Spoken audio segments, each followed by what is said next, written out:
Bien, je suis ravi de vous retrouver pour cette nouvelle édition. Cette association nous tient à cœur à Happy & You. Et quand on s'est parlé avec Denis au départ, on s'est dit mais quel pourrait être un nouveau thème qui nous permette de réfléchir ensemble.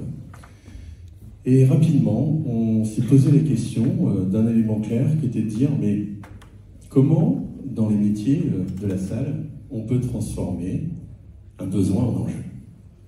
Ça va être le thème de mon introduction, en tout cas de mon partage d'informations avec vous. Et puis je l'ai fait un peu sur le thème de la gastronomie. Alors je pense à toute la restauration et sur le thème de la gastronomie. 71%. 71% des restaurants gastronomiques en France qui ont une étoile au guide Michelin n'ont plus de carte de restaurant et n'offrent que des menus. 71%. Alors vous imaginez, vous êtes un client, vous allez chez un magasin de voitures, Mercedes, Audi, vous rentrez dans cette maison, vous dites « Bonjour, j'aimerais bien avoir une nouvelle voiture. Alors écoutez, je l'imagine peut-être l'extérieur noir avec des chromes et puis un peu de cuir. » Ah mais non monsieur, excusez-moi, le chef d'atelier a décidé de vous faire une surprise, vous ne pouvez plus choisir la voiture que vous voulez. Vous savez, c'est une voiture à l'aveugle. Faites-nous confiance, donnez-nous votre numéro de carte bancaire, c'est payer tout de suite pour éviter les no-shows, puis en même temps on verra bien ce que vous aurez comme voiture. Et bien c'est ce qui se passe dans les restaurants gastronomiques. C'est incroyable. C'est-à-dire qu'on se dit aujourd'hui, et tous les jours j'interviens dans une maison où on me dit mais Rémi, attendez, c'est difficile, il n'y a plus de clients, c'est un peu dit, c'est sûrement les histoires de budget, d'inflation. Non, mais peut-être que ça doit être le contexte géopolitique, c'est difficile à l'étranger. Ah non, c'est la météo. En fait, est-ce que c'est le conjoncturel, la raison pour laquelle les restaurants gastronomiques marchent moins bien en ce moment? Est-ce que c'est pas plutôt le structurel? Est-ce qu'on n'aurait pas un problème d'offre? C'est incroyable quand même cet élément-là. Et j'imagine les métiers de la salle qui doivent rencontrer un client, aller proposer un menu, une carte, et on leur dit « Non mais il n'y a plus que des menus, monsieur, vous n'avez plus le choix. » Voir, c'est un menu à l'aveugle. Ah ça, c'est un chef d'entreprise visionnaire, hein, les menus à l'aveugle. Alors,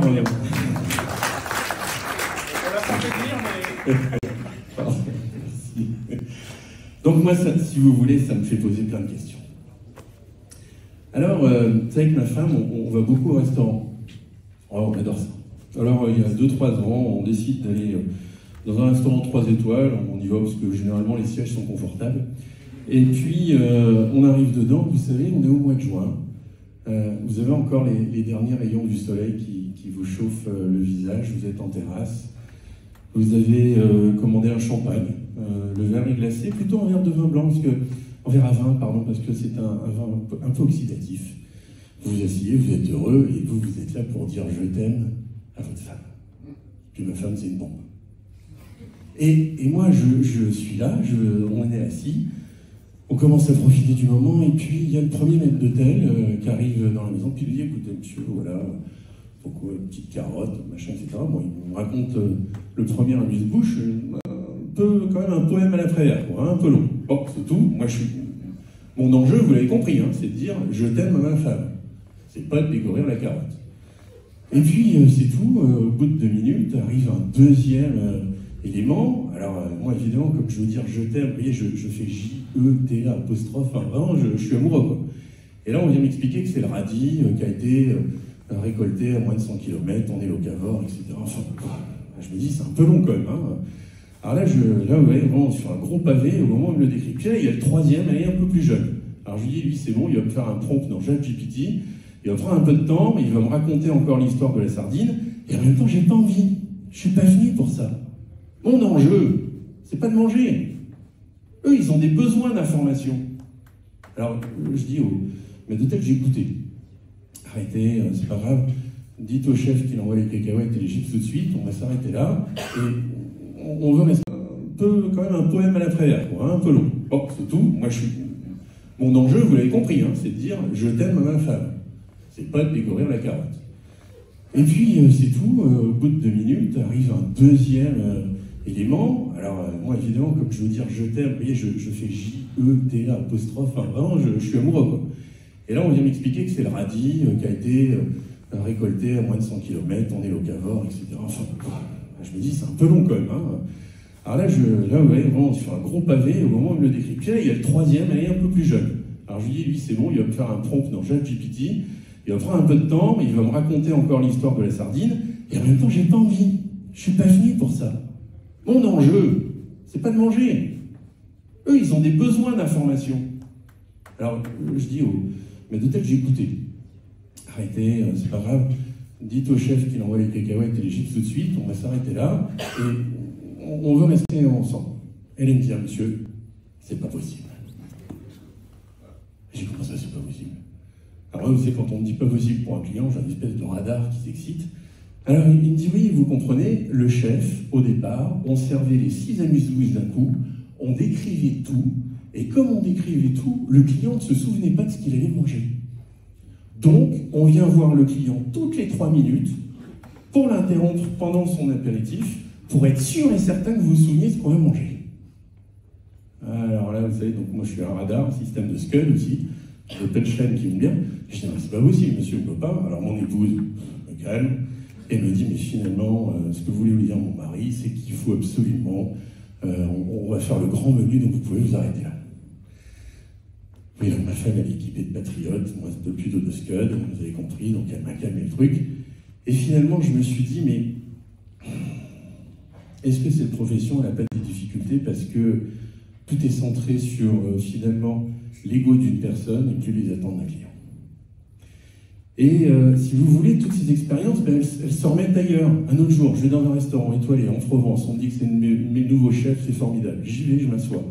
On est heureux, on s'installe, on mange, et puis finalement, on est tellement heureux, on se refait le monde, et nous, quand on se refait le monde, on sauve un vigneron, et donc je dis, bah, donnez-moi la carte des vins et donnez-nous un peu de fromage. Et là, la maître d'hôtel m'apporte la carte des vins, formidable, la maître d'hôtel. Elle me dit, monsieur Rayon, je suis vraiment désolé, je ne peux pas vous proposer de fromage. Le chef n'aime pas le fromage. Je vous assure que c'est vrai. Et alors là, si vous voulez, bon, je regarde ma femme, patriote, je dis, bon, j'y vais pas. Là, elle me dit, non, là, tu peux y aller. Là, je peux lui dire, ça s'est bien passé. Bon, tout ça, pourquoi je vous donne ces vrais exemples de vie? Parce que finalement, je me demande si la gastronomie, c'est pas devenu le tiers-monde de la restauration. C'est-à-dire que l'offre aujourd'hui, elle est décidée par une personne, par un élément, par un thème qui fait que le client, ou tous les business qui se montent aujourd'hui sont basés sur les réponses d'un client à ses attentes, finalement, dans la gastronomie, on ne le fait plus. Et c'est peut-être ça qui est en train de se passer. Et alors je me suis dit, mais elle est où la solution? Comment on va faire pour réinventer demain une gastronomie en France, en Belgique? Et là, on va la réinventer parce que la solution, elle est en face de moi.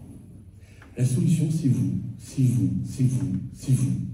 C'est-à-dire que les meilleures personnes qui sont en contact des clients pour aller chercher et comprendre les enjeux, c'est bien entendu les métiers de la salle. Et c'est peut-être ça ce qui va changer notre point de vue dans les années à venir. Et c'est la raison pour laquelle l'avenir de la restauration, c'est vous.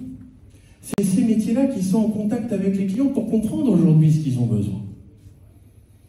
Et c'est tous ces éléments-là où j'aimerais maintenant, après avoir posé le débat, vous proposer les solutions. Comment les métiers de la salle vont inventer l'avenir de la gastronomie française et belge. Alors, il y a un élément, et vous comprenez, c'est pour ça que j'aime cette association, c'est que finalement la réponse, c'est bien pour moi, c'est l'humain. Et si c'est l'humain, c'est parce qu'il y a 2 éléments sur lesquels nous pouvons aller. Le premier, c'est que si on veut demain anticiper les nouveaux enjeux du client, eh bien il faut qu'on remette au cœur de notre processus la conversation et plus l'information.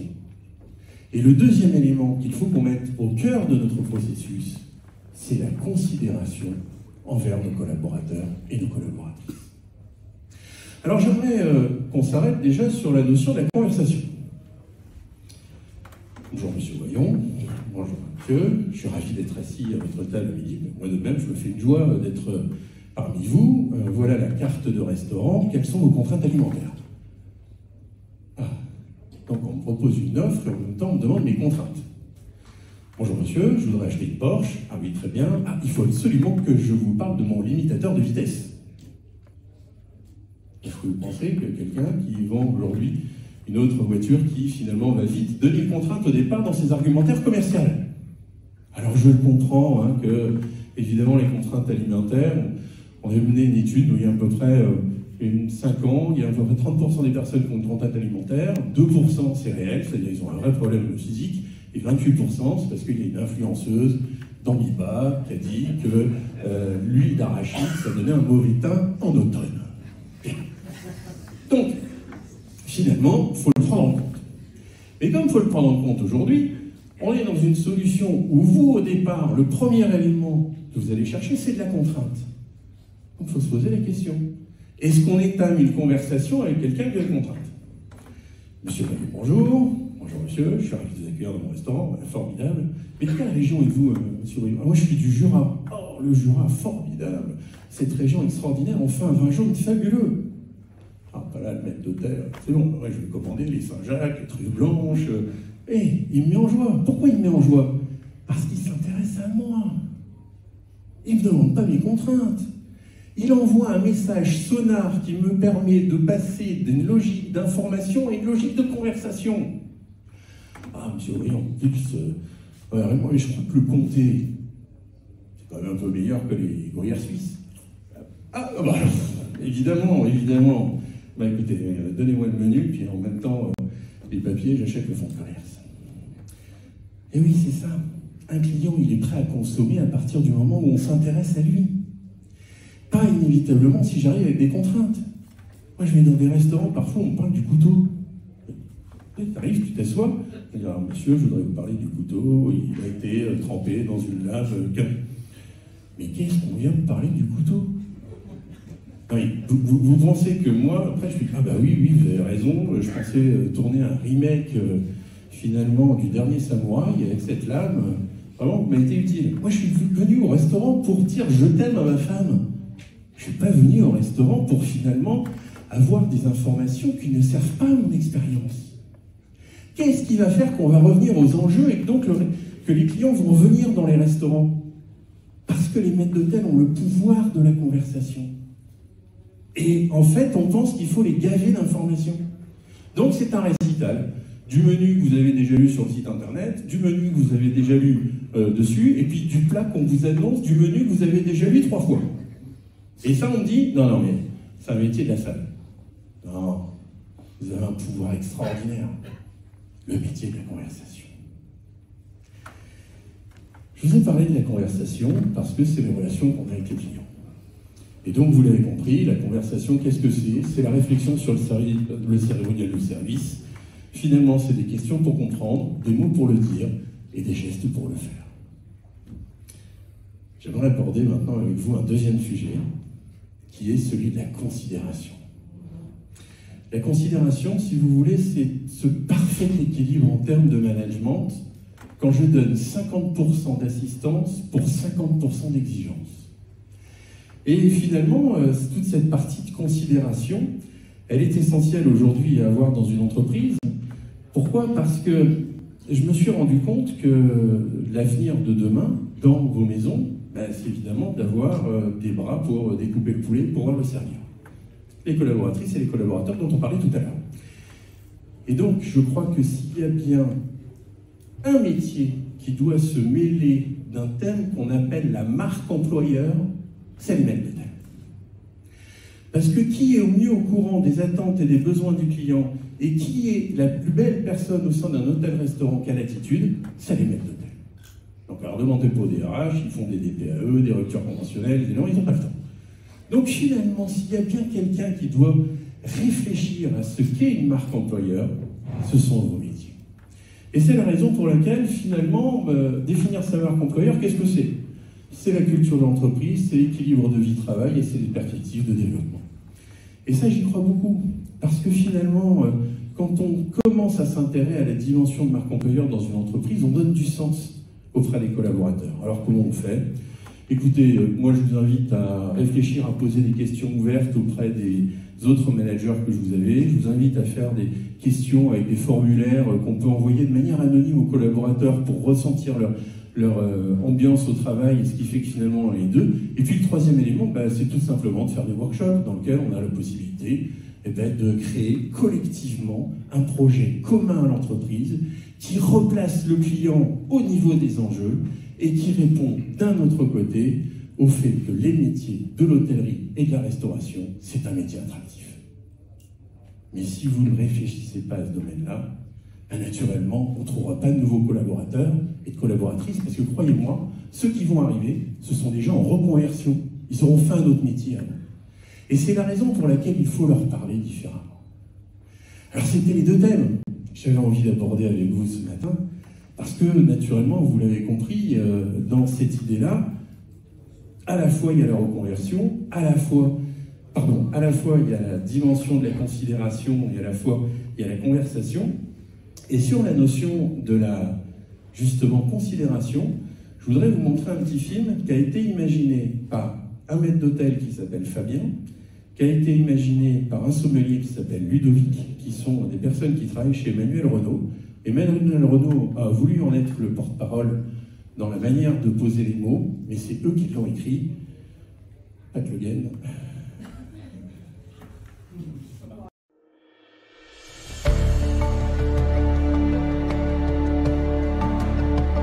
Je pense que c'est une question de chance de rencontrer les bonnes personnes au bon moment, et puis c'est ça qui vous fait cette émulation.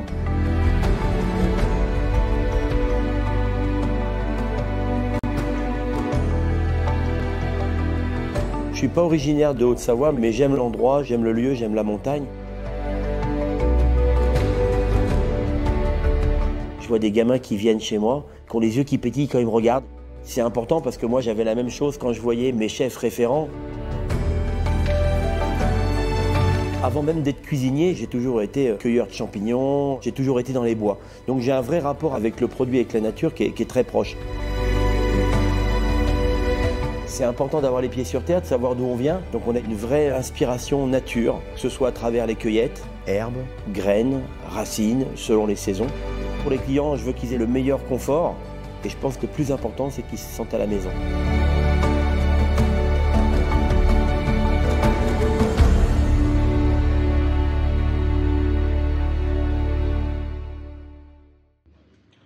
Presque envie d'envoyer son CV. C'est ça la marque employeur.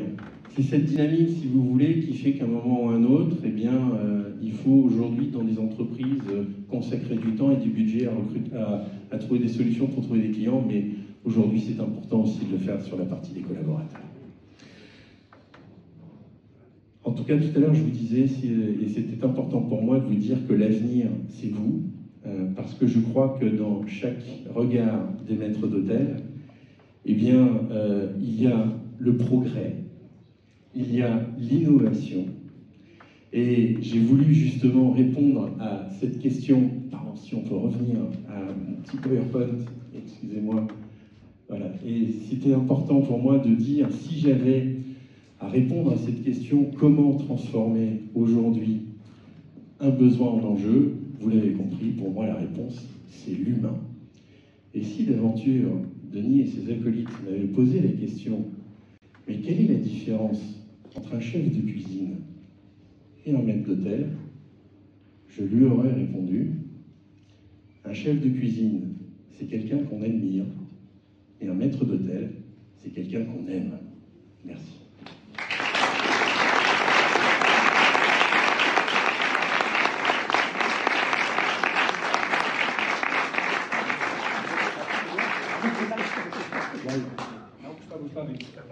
Et si je peux me permettre juste d'intervenir sur ce que tu viens de dire, je pense que ma génération, on était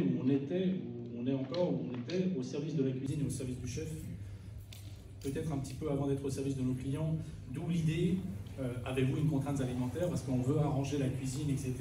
Et c'est tout à fait vrai ce que tu viens de dire. C'est pour ça qu'il faut que les nouvelles générations reprennent un peu ce 50-50 qui me semble important dans une salle de restaurant. Oui, en tout cas, c'était le message que je voulais vous faire passer. Alors, avec quelques anecdotes, évidemment que j'ai voulu savoureuses, mais je vous assure que c'est ce que j'ai vécu en allant dans certains restaurants. Et je sais que le pouvoir, vous allez le reprendre, et en reprenant le pouvoir, vous recentrez au cœur du processus qui est essentiel, le bonheur du client.